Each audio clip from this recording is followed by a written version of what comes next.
Hey everybody, welcome back to Gaming with Nock. I am Nock, your host. So today I wanted to talk a little bit about a topic that's actually kind of controversial, and that is whether or not Clash of Clans is pay to win. Now, to understand this, you've got to understand the freemium business model, which is what, gosh, tons and tons of mobile games, really all video games, are operating on nowadays.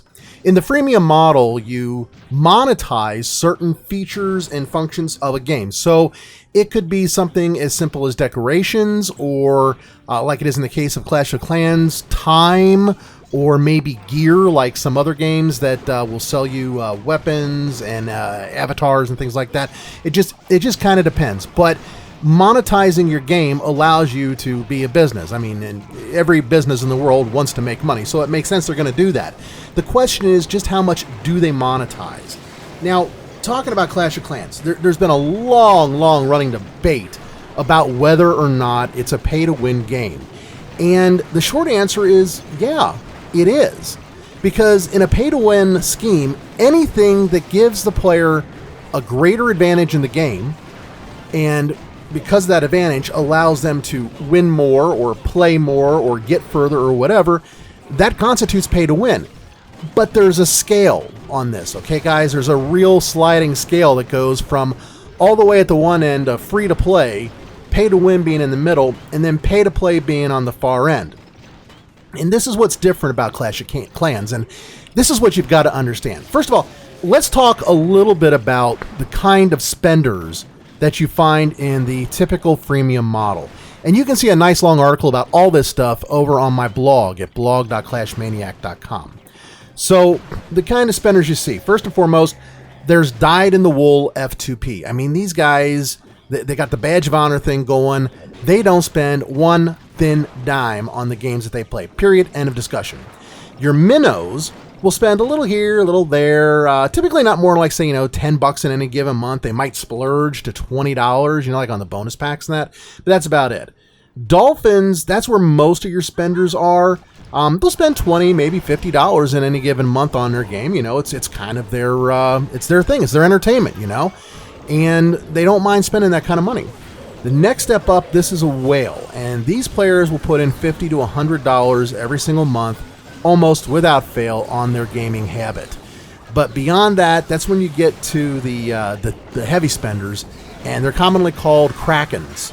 And there's not a whole lot of them out there, but these guys spend thousands every year, sometimes $3,000, $5,000 easily in a single year on their primary game.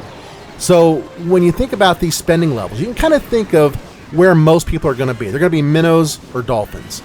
I think more are dolphins, to be honest, because I think more people are willing to drop $20, $30, $40 here and there.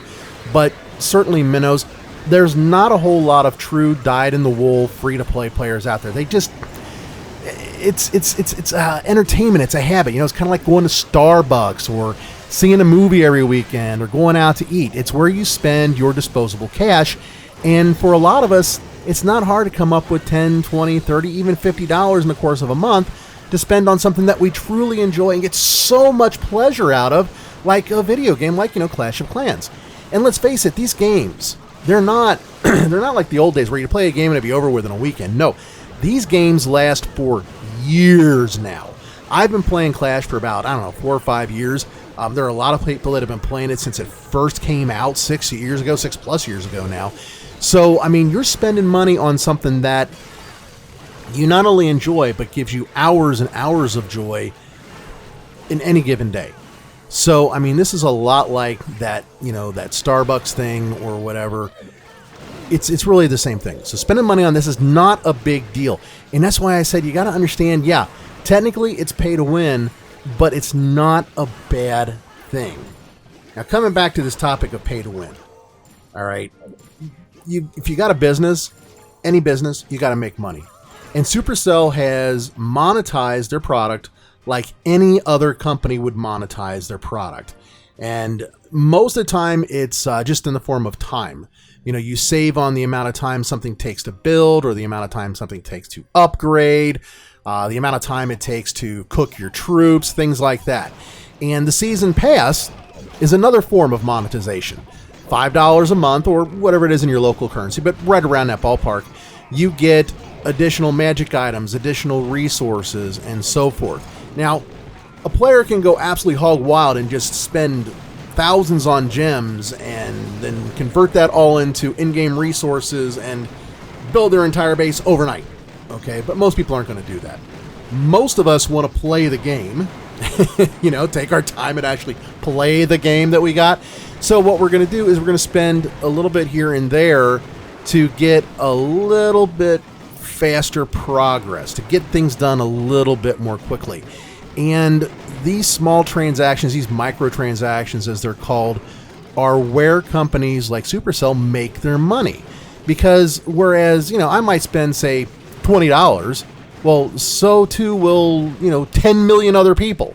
And that's, big bucks. I mean, that adds up really, really fast. It becomes a couple $100 million when you've got just 10 million people spending $20 a pop.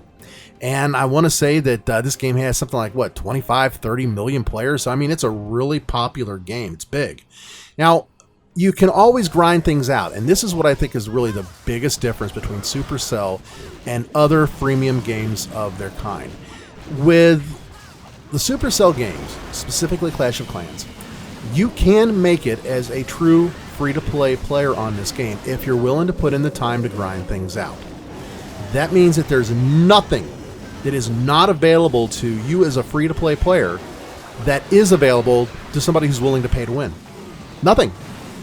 You can get all the same troops, all the same buildings, you can do all the same upgrades. It's just going to take you longer to do it. You're going to spend more time grinding it out and getting it done. And that's the difference. And that's why you see a game like Clash of Clans is kind of in the middle of that slider between play to win or pay to win and free to play. Other games go the other direction. You have to pay to get your gear. You have to pay to get those advantages. And everybody at the top of the game, they have paid a significant amount of money to get there. But again, that's not the case with Clash of Clans. And that is the biggest difference in why you can't simply say, oh yeah, it's pay to win and that's a horrible thing. Because it's not. Every company has to keep the lights on. Every single game that uses the freemium model, every one of them is pay to win. They're all pay to win. Get that through right now. Understand it. Every one of them. That's just that slider as to how far they go towards pay to play and how far they are to free to play.